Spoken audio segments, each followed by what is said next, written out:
Di sini saya akan menjelaskan mengenai metaprogram. Sederhananya kita bisa mengambil parandaian bahwa metaprogram itu seperti setting bawaan yang ada dalam pikiran kita yang sudah bekerja secara default atau tidak sadar.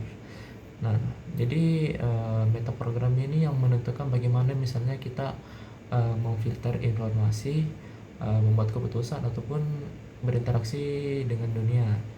Nah, peta program sendiri itu bukanlah kepribadian tetap, melainkan juga pola berpikir kita yang bisa berubah kapan saja. Nah, jadi beberapa contoh mungkin tentang meta program itu, misalnya arah motivasi kita. Jadi misalnya apakah misalnya kita itu lebih termotivasi untuk mencapai tujuan atau untuk menghindari masalah. Yang kedua misalnya itu kerangka referensi.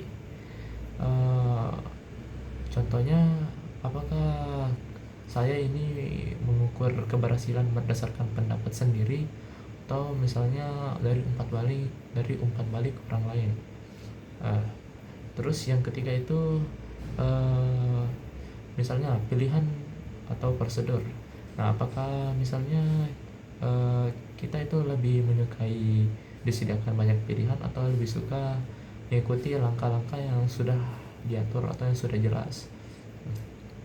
Dari dari misalnya penjelasan tadi itu kita bisa menyimpulkan bahwa metaprogram itu memengaruhi gaya komunikasi, cara belajar, serta misalnya kecocokan kerja kita kalau misalnya bekerja di dalam tim.